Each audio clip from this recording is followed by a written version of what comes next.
All right. Good morning, everybody, and we're here live with our second panel. We have some attendees still joining us, so we'll give them another second here, and then I'm going to hand it over to our moderator, Joy, to kick off the panel and give some introductions of our speakers that are joining us here this morning. So again, thank you to all of our sponsors and speakers who joined us this morning. We appreciate it very much.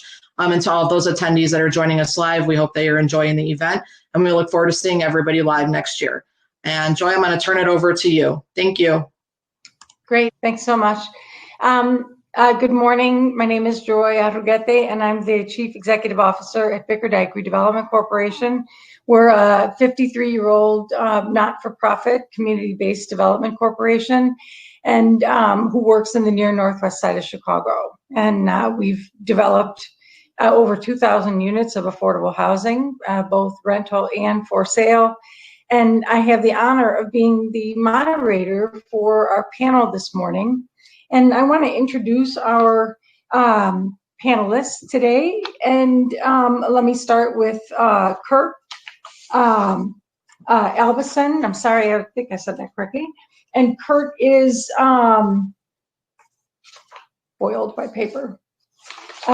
Kurt is Senior Project Manager with the Community Builders, and which is a national not-for-profit developer, owner, and manager of mixed income and mixed use communities. And Kirk leads origination, financing, design, construction, stabilization activities for development opportunities across the Midwest. He has experience in managing complex developments, utilizing low-income housing tax credits, new market tax credits, and historic tax credits. With an extensive background in architecture and construction, Kirk balances the drivers to create successful developments while delivering impactful community outcomes. So welcome, Kirk. And next, I'd like to introduce Edgar Flagg. Edgar Flagg is Regional Director of Real Estate at Mercy Housing.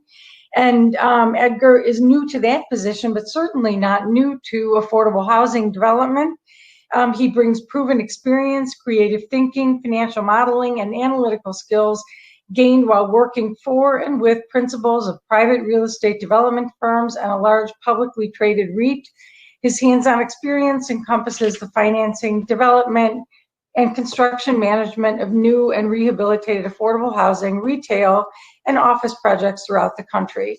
And he has a broad array of skills and accolades.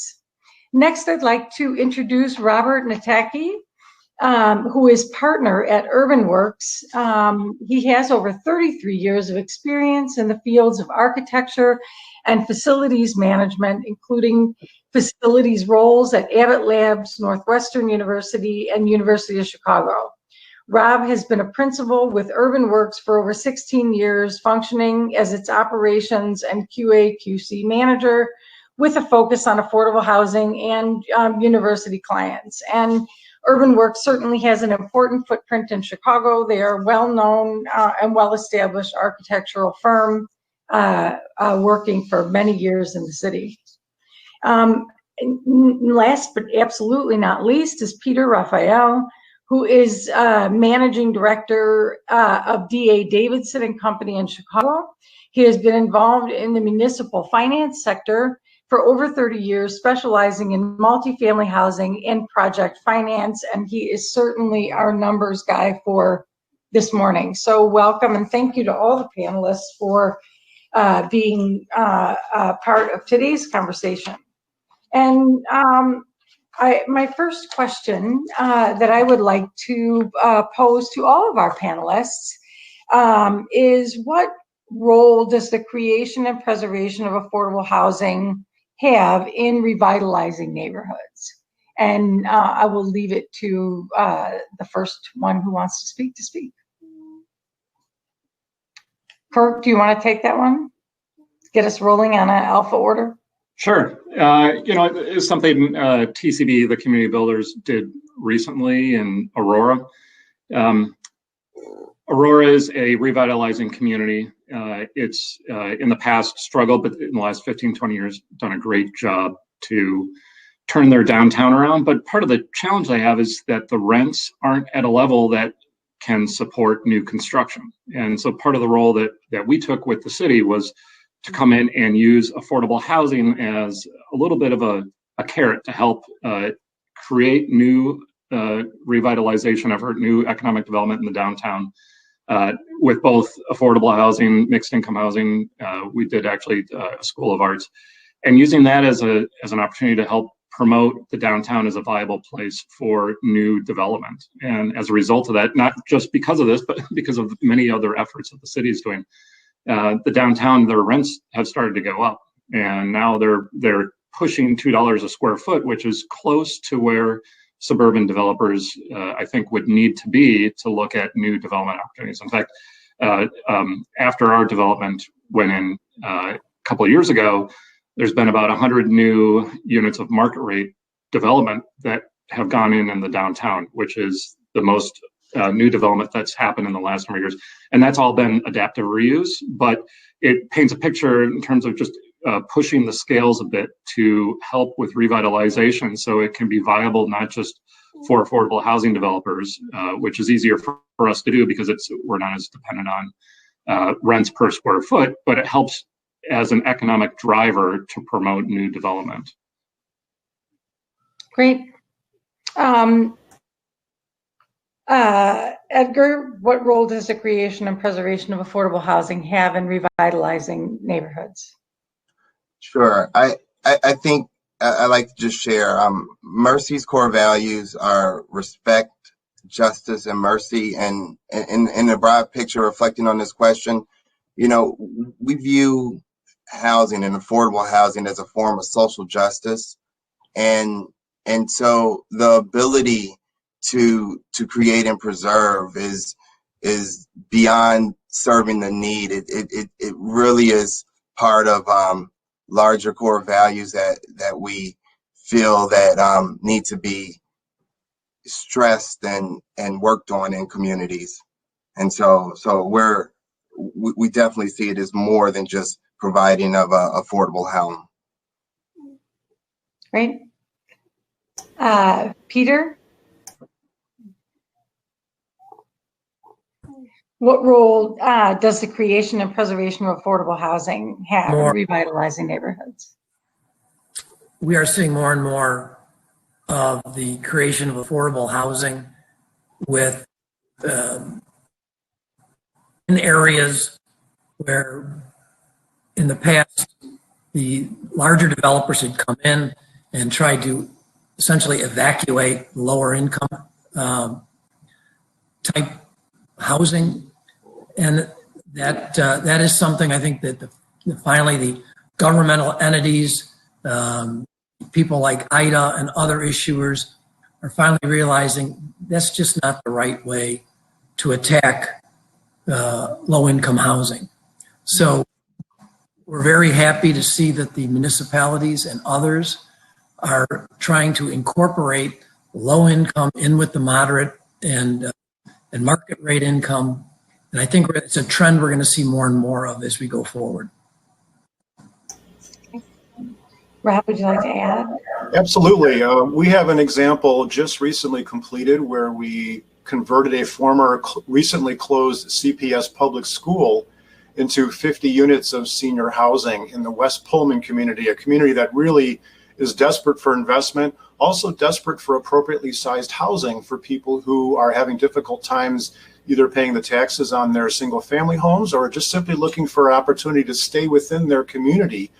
Our development converted a CPS school, basically taking each classroom and dividing it into two and turning those classrooms into one bedroom and studio apartment units, 13-foot ceilings, beautiful 12-foot tall glazing on each of the apartments. These seniors are very, very thankful to have a safe community that they can basically call their own, where 50 individual apartments are benefiting from much space for community building, for public events. It also provides an ability to stabilize an asset in the community, which also then becomes a real earmark for providing a place that people can say, yes, I'm part of that community, and we are eyes on the street. We are making our community safer, and we also feel safe within the building itself.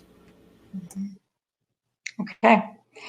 Kirk, let's discuss some of the strategies to play the cost containment game with competitive funding applications like 9% low-income housing tax credits. What do you think some of those are?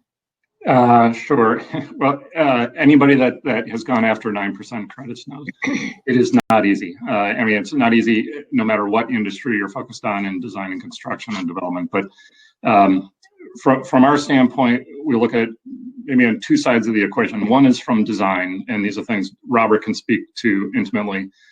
Just being very thoughtful and efficient with the design and thinking through what does it take to get this program completed with the least amount of cost. And that comes into, how many stories tall can we make this an all wood structure? Every time you add nooks and crannies and corners in your foundation or cantilevers, you're adding cost. And so we'll take an approach, work extensively with our architect to really think through methodically what are the design things that have a cost impact, and hopefully everybody knows good design doesn't have to cost more. So that's one respect, being thoughtful early on from a design perspective. And those are things that hopefully most folks in the development game know. The second is on the construction side. This is where things can easily get tricked up. We will work with our contractor early and often to work through the cost impacts of design. And it's being extremely pragmatic about how you're approaching that design and what the cost impacts are.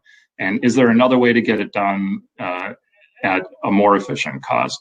The other thing I'll just comment, the worst thing you can do is from a development standpoint, and I'm guilty of this in the past, is say, well, here's the number we've got to stick to, and let's go in for our financing applications with this number. We know we could probably get there, and everyone says, sure, we could probably figure it out. And you go in blindly, and then you commit to that number, and then you find out later, well, okay, we've got to do some serious gymnastics, or sell our firstborn to be able to stick with that number. And that's immediate gratification that you pay the price on later. And I would advise from personal experience, don't do that, because then you'll out of good faith to the contractor and the architect, nobody's going to get stuck holding that, but you as the owner or the developer. And it's going to creep its way in through change orders that just the project budget can't absorb. The challenge is IDA, if you're going after a competitive 9% credits, IDA has rightfully and done the right thing by increasing the scoring for cost competitiveness. And it's both on keeping within the cost limits, but also it's the cost relative to the overall development costs. And therein lies some more challenges in terms of just not only your construction costs, but your overall development costs. And there are strategies in terms of trying to strip out of the project any extraneous costs that might tip the scales with your overall development costs. And it's the way IDA looks at it, it's a ratio of hard costs to overall development costs. And there are some, I think, new strategies that folks are taking, including us, on how to remove costs that would normally be borne by the project and removing them from the project so the project can be competitive. Okay. I think that's a really great answer. Anybody want to add to that in terms of cost containment strategies? Well, let's move on. Robert, how can owners, developers, contractors, and architects best partner to ensure the success of an affordable housing project? I think a lot of it is just based on having a good team with experience. That includes the development entity, the architect, as well as primarily the contractor, working in the environment, working in the community, having a good understanding of cost containment. Also having a good understanding of projection of costs, I think, is one of the things that have caught us off guard a little bit in the past couple of years. We've seen so much activity in 2019 that by default, the activity level was forcing costs of materials and transportation to go up so greatly that projects that we had gotten 9% tax credits on in 2018 were suddenly no longer in budget in 2019. And then COVID comes along. Everyone thinks, well, that's going to slow things down and make it more competitive. And we haven't seen that happen yet. And maybe other people on the panel have seen better pricing, but we've been a little surprised at how pricing has sort of held firm on a cost per square foot basis. So I think one of the things to do. Obviously, all of these, experienced developers always know to have contractors involved early, but I think we all collectively have to do a little better job of projecting costs 24 months out, since sometimes these projects take that long to get to quote unquote closing. And those closing delays sometimes cause even more trouble. The other thing that can catch the architects off kilter a little bit is when there's a gap to fill, and then suddenly we're looking at a ComEd grant added to the mix. And then the ComEd grant has to be studied to make sure that we've addressed all the environmental issues that the ComEd grant may put upon the project that may or may not be above and beyond what's already in the project with NGBC, or whether it's LEED certified or whether it's just simply Energy Star. Sometimes these requirements have to really be studied across the board to make sure that we haven't left something out, because we obviously want to make sure that we're passing blower door tests when we're 90% complete. And if we're not passing it at that time, there's very little we can do to fix these problems. So understanding the mix of the financing based on delays early in the process will help us do a better project 24 months out in the future, I'm sorry. Mm-hmm. At 24 years too, right? I know that this is a really important issue, and it's sort of where the rubber hits the road on owners, developers, contractors, and architects partnering together. Anybody else want to add to? Okay, Peter. So one of the things that hasn't been mentioned is one of the partners here is the management company. We do a lot of affordable assisted living. You've got to get that management company involved when you're designing a facility. There are things like the nursing stations, common areas, dining areas that the management company typically has a lot of experience in, and can add some good insight as to what's necessary, what's not necessary, how can we cut costs. So besides the that have been mentioned, don't forget about your management company. Absolutely, absolutely, a critical part of the team, especially in the enduring those 24 years plus. Anybody else want to add? I think I would just add to echo in the last comment, the working with the management company and thinking about the mechanical systems. What is an actual HVAC system that you're going to have to take care of for 15 years, and what are the ongoing costs that are oftentimes juggled with development and planning for making cost containment or making the deal work up front. Oftentimes we push things and then it comes back to bite us in the long run, but we're definitely trying to avoid that going forward. Mm-hmm. Joy, I'll add one more thing. I feel it's important for the architect and the contractor to know how each other's contracts are set up with the developer. I've had a project once where the architect and the contractor had worked extensively together in the past, but the contract with the contractor was set up slightly different. And the architect was on me as the developer, that they were unaware of the change, and it impacted how they approached the project. I mean, literally, they had done probably a half dozen projects together before, and it slipped through the cracks, and the architect had approached the documentation as they had in the past, but ultimately ended up biting us as the developer in the rear end, because the level of care was done well in the drawings, but it was how it had been done in the past, and the contractor's contract had then put it at odds with the approach that the architect had taken with the drawing. So just caveat emptor, making sure the team works well together, but also knows what each other's incentives are to get the project done effectively and efficiently. Okay, good point. Rob, you mentioned, and I think I want to segue into that question about, have development plans or development strategies changed in 2020 in response to COVID? And if so, how? We don't have any immediate examples of any projects changing because of COVID. I think there's some optimism out there, and I'm sure the development people may have a different opinion, but we're all hoping that in 2021 things solve themselves. And while we're under construction now, we'll be done by the time we're all in possession of a vaccine and everything will be back to normal. Of course, I say that with a smirk, but The reality is, there are some things that are being discussed for projects that might be 24 months out now that makes some sense in case another COVID type of situation does occur, such as thinking about providing natural ventilation in spaces that normally don't. Obviously, to meet code, residential occupancies need natural ventilation, which is always a good way to help clear out your air within your units 24 months at 12 months out of the year or so on.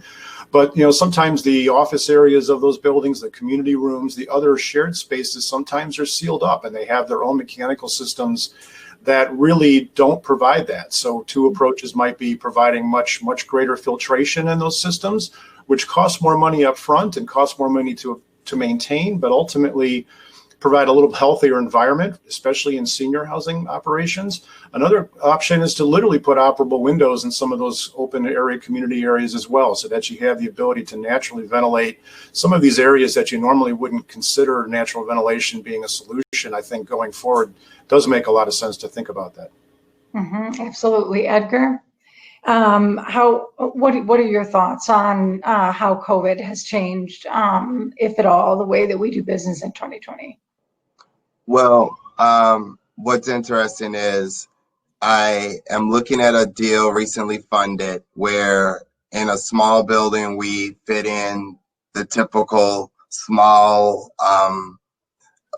exercise room, small computer room, and we have a community room for meeting the scoring points as a required.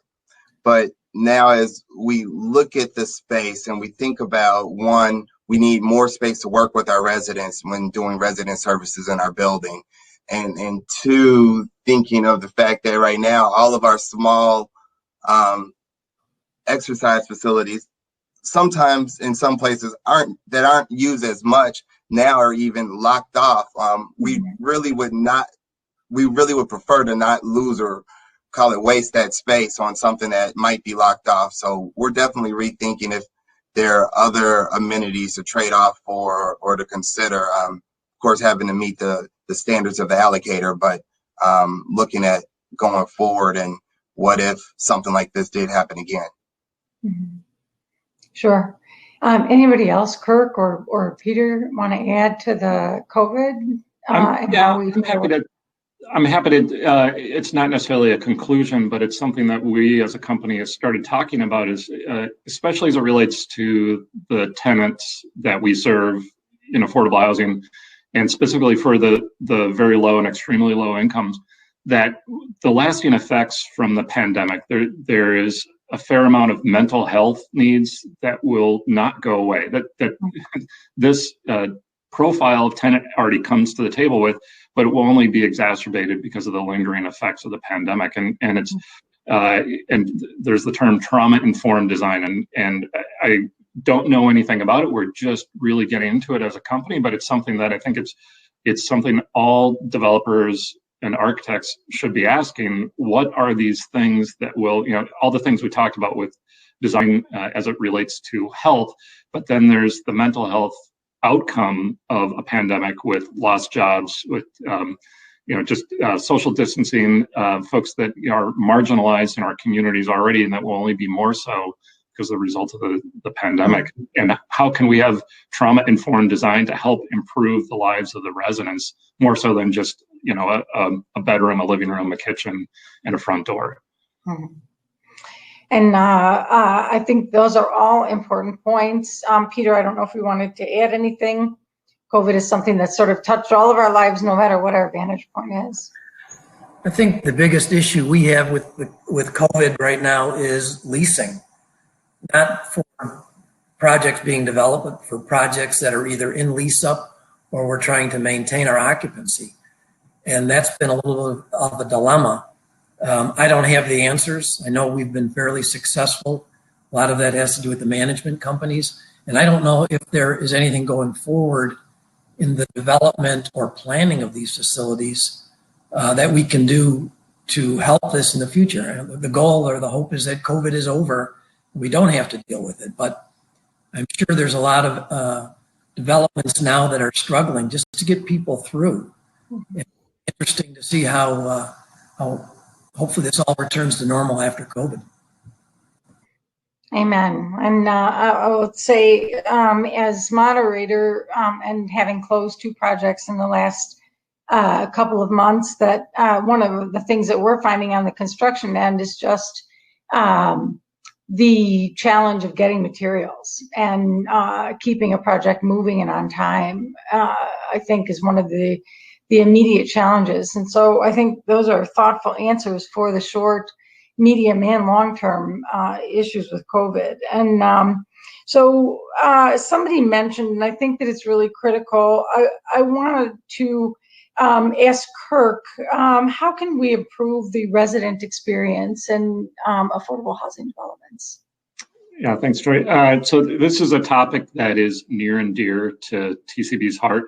It's something with our new long-term planning. We've actually created a committee to focus on this. How can we improve the resident experience? And from TCB's perspective, we've redefined what we do and how we do it, and we put the resident at the center of our entire business model. Because if we have residents in our developments that aren't happy with anything from just their interaction with the management company to the condition of the property to the cleanliness, just from the design, then we know that we haven't succeeded. Because if they decide that this is not the place for them, then we feel like we haven't lived up to our mission to help serve those folks. So we are putting the resident experience, we have put it at the center of everything we do moving forward. And one thing that comes to mind, speaking with some of the other folks on our team, is just the concept that because we do affordable housing does not mean that the people that we serve and the people that live in our developments are any different than anyone else. And what they want is they want to be treated just like everybody else, and we want to put them in a place where they are the most important person in the world, where they don't have to get in line. They don't have to necessarily just, throw out put a slip of paper into a suggestion box and hopefully we'll answer someday. We want them to feel just like, if you're a developer, the same approach you would take with the sensitivity to the details or just the client needs when you're doing luxury housing, the same applies to affordable housing. Mm-hmm. Awesome. And anybody else want to add to the importance of the resident experience in affordable housing developments? Okay, I want to shift gears just a little bit and ask Peter, what are the current opportunities in debt, equity, and bond financing? You're our financial guy, so. All right. Well, as everyone knows, interest rates are very low. That doesn't always mean deals can get done, because it is still somewhat painful to do a lot of these deals, including the 9% deals where they're very competitive. So one thing I'd like to talk about a little bit today is alternatives to the 9% credit deals, which could include the 4% credit deals, a straight 20%, 20/50 or 40/60 set-aside deal, which can be done with tax-exempt bonds without tax credits, and then using your 501c3 status to get deals done. So there are alternatives to the 9%. The problem is that these other structures I've mentioned probably require more equity, or at a minimum, more layers to the cake. And as everybody here probably understands, the more layers to the cake, the more difficult it is to get these deals done. So in a perfect world, we're stripping those layers and trying to do a simplified transaction. So one of the issues with not having the 9% credits is, how do we make these pencil out? We're probably taking on a little more debt than we would under a 9% structure. How do we get creative to close that gap? And I think one of the things, going back to one of the original questions, is how are we using this technique to revitalize neighborhoods?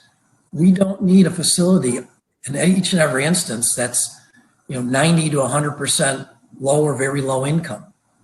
Can we do some mixed income transactions where we're bringing in in the assisted living area, what we call private pay, or just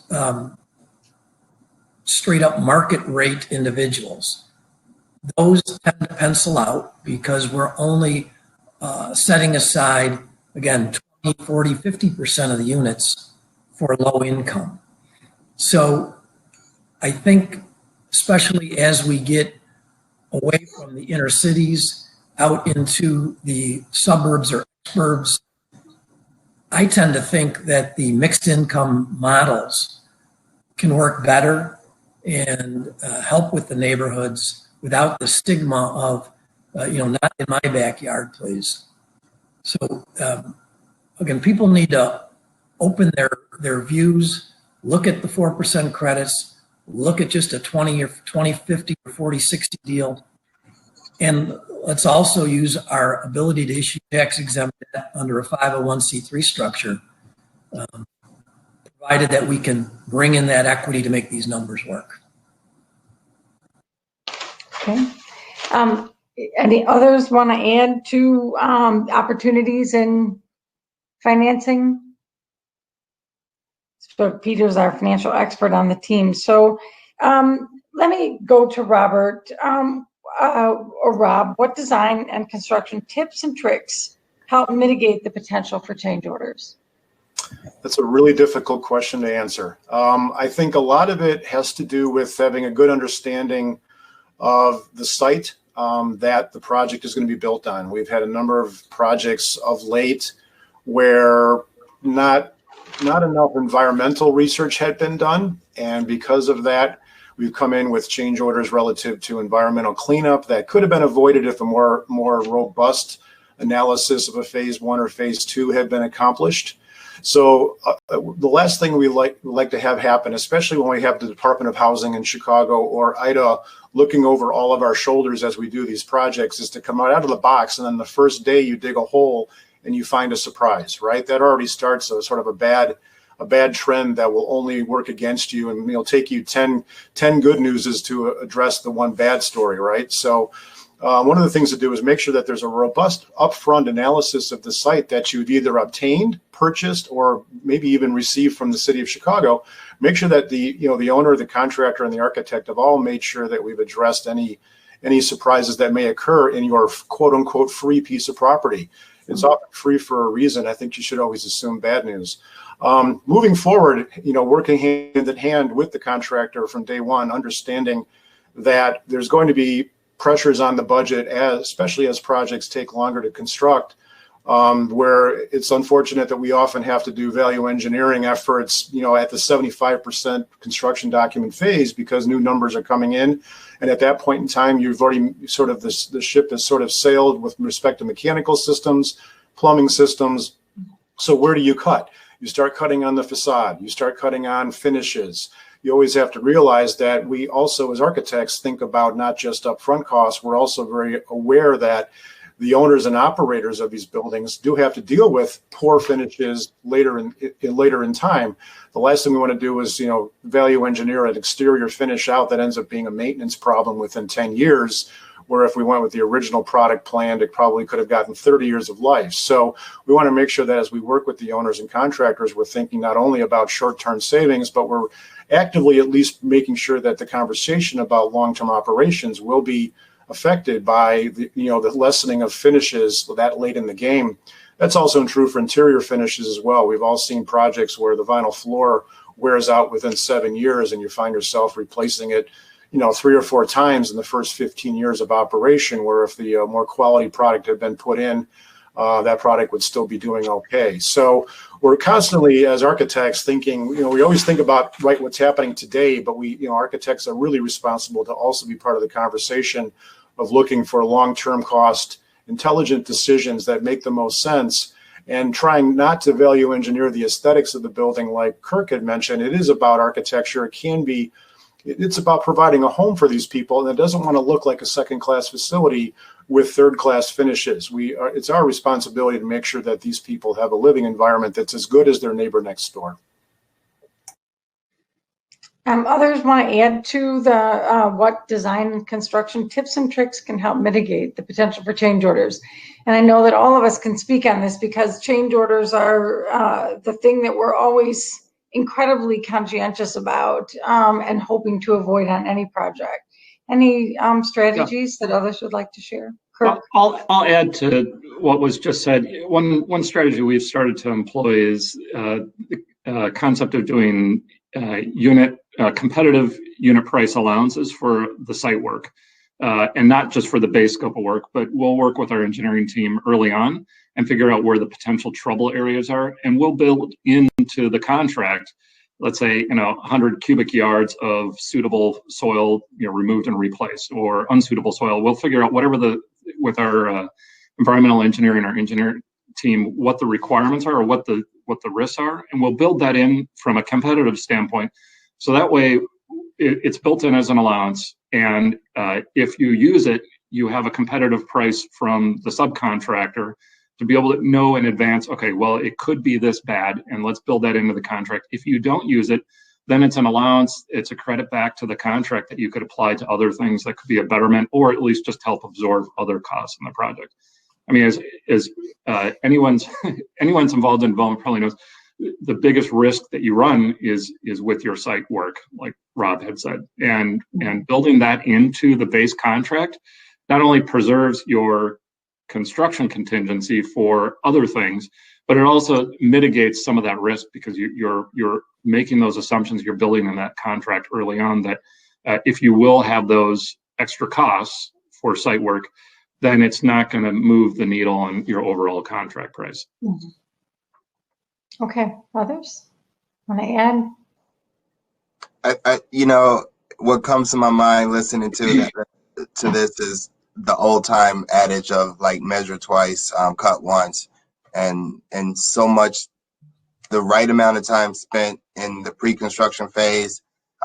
You can't catch everything, but really digging and pushing for understanding what you're getting into, especially if it's a rehabilitation, it does pay off a lot. And we've used, and I really do like to use engaging a general contractor for pre-construction, and it gets a lot more thinking juices going sooner, especially if you're not a very large shop with a dedicated construction type of team and system. Mm-hmm. Okay. And Edgar, while you're there, talk to us a little bit about what is your organization's approach and any non-traditional affordable housing without LIHTC, like naturally occurring affordable housing or NOAA, workforce housing, etc. Yeah, sure. And I'll talk a little in general about what I've been seeing going on. So not just specific to my organization, but I think that what's interesting is on many nonprofit developers' agenda, there is a desire and look for broadening their housing units by looking at other housing beyond just the LIHTC developments. And so it's caused a lot of folks, and I've looked at a lot of different ways to do workforce housing or naturally occurring affordable housing or a myriad of different names, but fundamentally housing not financed with Section 42 tax credits. And it's all fundamentally a housing development, and how you may want to self-restrict or target population really becomes a battle or a discussion, at least between the owner and investor, which could be just you and yourself, meaning the organization, and property management for what is going to be required to be able to run and operate a property, because oftentimes the largest hitch comes in a balance of trying to keep rents low, retain existing tenants, and the actual costs and operational realities of running a building, typically smaller size, so 6 to 24 units, that will still have high costs regardless of where you are and who you're serving. And so what I've found is that the capital available to do these types of transactions typically comes at a cost of, say, 8 to 12%, maybe a little less. But to be able to serve a mission of serving lower income units and families and individuals, there's almost always a gap in the financial feasibility when you're talking of smaller development types, and it makes them very difficult, because then you look at seeking city or other soft funds, and then you trigger prevailing wage or other types of costs, which then makes it just as much brain damage as doing an affordable housing transaction. And so then you think to yourself, well, I should have just worked on a LIHTC deal. And a little cynical saying that in my experience, to sum up, is that it seems to be very difficult, or a specialized type of owner, operator, and acquisition opportunity for buildings 24 units or smaller. And then when you're looking at larger size buildings, it's, as in any real estate deal, it's the devil's in the detail of finding a transaction that works. Anybody want to add to that? I want to get to some of the comments that people have made. Tips and tricks to avoid change orders: hire a solid GC that is focused on providing realistic budgets, and thorough sub-pricing goes a long way in avoiding change orders. And I could not agree more. That's a huge conversation. Sometimes they see things right when they're pricing plans of what's missing, and they know where they're going to make their money. And so I could not agree more. Another comment on just great thoughts, Rob, on including realistic construction cost escalations in the deal. And so anybody else want to add to that last question on non-traditional financing? I know, Peter, you had hit on that point before. We want to add to. Yes. So just to pick up where Edgar left off, I think to do some of this non-traditional housing, especially workforce housing, we have to get the buy-in of the municipality.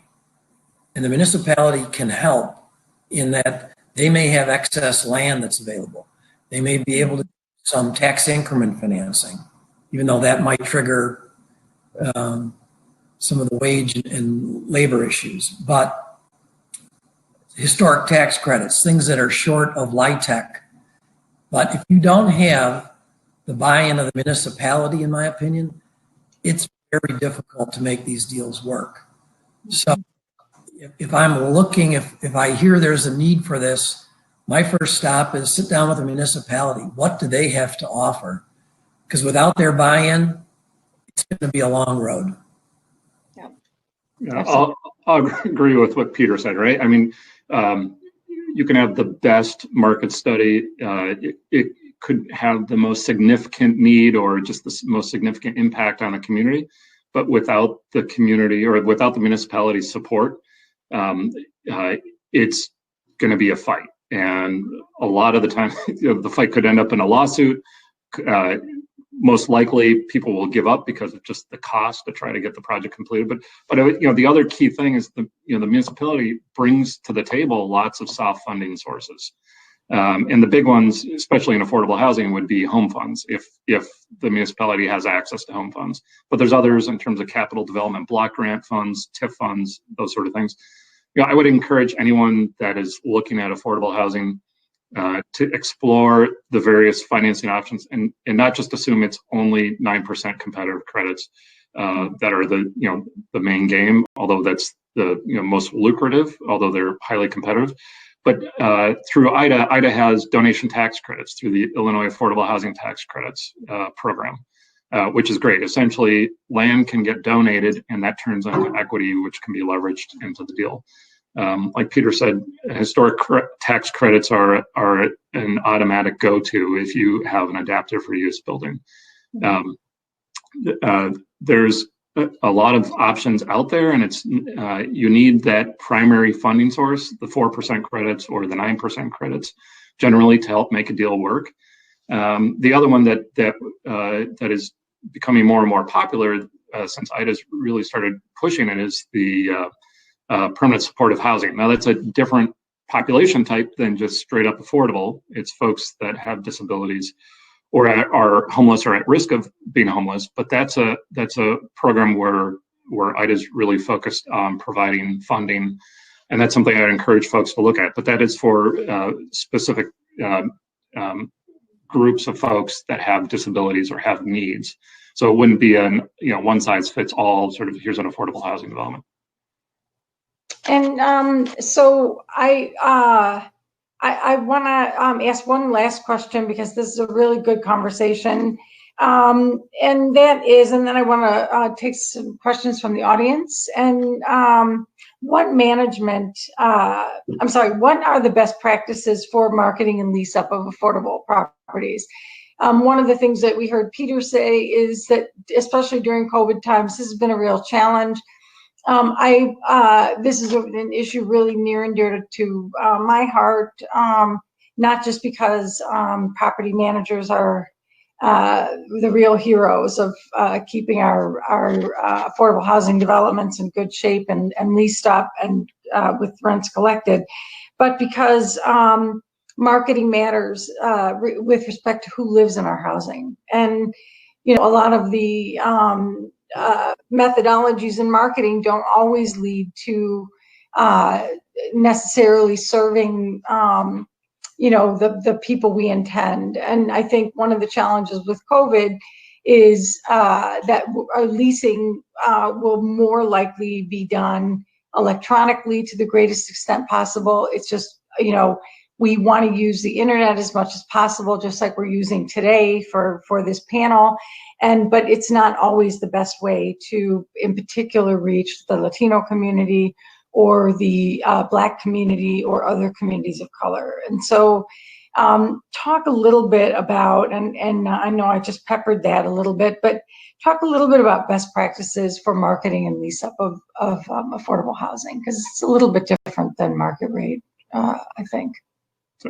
Joy, I'm happy to jump in this. And I know when we prep for this panel session, this is something as well, Joy, that means a lot to me and how we approach affordable housing. It goes back to the whole concept of the resident experience. The folks that need affordable housing don't want to be treated any different. And the marketing and how we present these properties, not only through hopefully good design, but we need to present these properties as though they're no different. And from our standpoint, when we put together new developments, we focus a lot on the marketing. We attempt to present the project, the development, as though it is the best thing since sliced bread. We're not trying to pretend it's something it's not, but from a market, we spend a lot of time just thinking through the branding of the property. We pour a lot of effort into the website, especially in the last number of years. That has been our primary driver, everything from working with our web developers to do the right SEO, search engine optimization. But we present the project, the development, in a way that it is indistinguishable between any other market rate property in the community. We want the people that are interested in these properties to want to live there. We don't want them to feel like they have to live there. We want them to love it and they want to live there. Absolutely. Anyone else want to add? Or any of our audience members want to pose a question? I know I got one about can a market rate developer be an equity partner in an affordable deal to satisfy an ARO requirement? That's a really good question. Their ARO is about to undergo another round of changes. That's the Affordable Requirements Ordinance. It certainly is an additional way to create affordable housing in partnership with with market rate developments, and that would be a question better posed to the Department of Housing in the city of Chicago. But anybody else want to answer the leasing question? Otherwise, I'm keeping an eye on the chat if people have questions. Do you want to add the marketing and lease up question? And what about other management techniques and trends that can be utilized to ensure successful operations of affordable housing?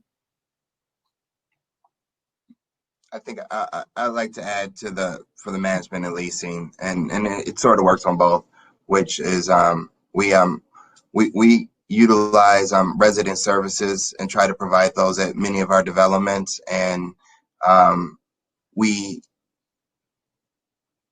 while resident services is its own group and department, it works very closely with property management.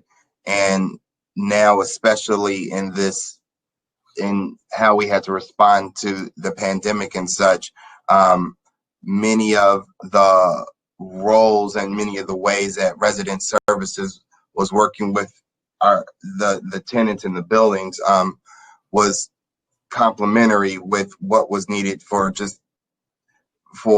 operating the building and being able to provide best services for those that are there.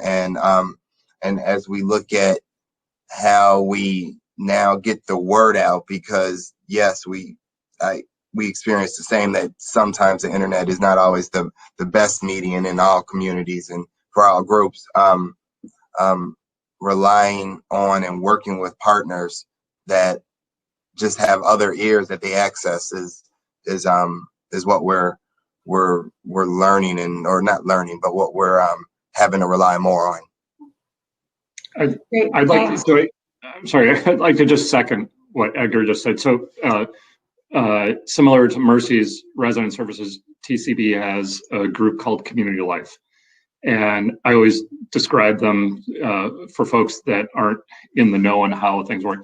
Essentially, Community Life or resident services, they're akin to like the cruise ship director. It's like Julie from the Love Boat. They're engaged. They're the folks tasked with engaging with residents, linking them to local services, and affordable housing, especially for developers or folks interested in getting involved in affordable housing. And especially as you start serving folks that are at the lower income range, which would be, very low income folks at 50% AMI or extremely low income folks at 30% AMI, it's not good enough. You can't just, let's say, have a property manager on site, which they do a very important job, but you need to connect with those residents. It's not just about providing safe, decent housing, but it's also connecting them with the community, engaging with them, helping them, just as we try to provide safe, decent housing so they can get on their feet and grow in terms of their financial independence. But you also want to connect them socially and emotionally as well. And that's what resident services, community life. And I would ask everybody, I would challenge anybody getting involved in affordable housing. It's critical as part of the delivery of services to the folks that we serve. Absolutely, and I would echo that. A community engaged management and development is a key to Bickerdike's mission as well, and the way that we do our business. We have some questions from the audience, and I know that we're probably over time right now, but I'm going to keep going until they tell me otherwise. And so one of the questions, there she is. Hey. Yep, if we have some questions here from the audience, so if we can try to touch on those and provide some answers and feedback to the audience, that'd be great. And then if we can have everybody wrap up with some closing remarks around the room. Awesome. And so one of the questions is, how does building code in particular energy code affect the structural system decision, such as wood versus steel versus concrete versus precast? I think it's a great question, and I would ask the architect in the room. I know I have my answer to that, but go ahead. That's a really good question. It has as much to do with the size of the building, what the code allows, construction type.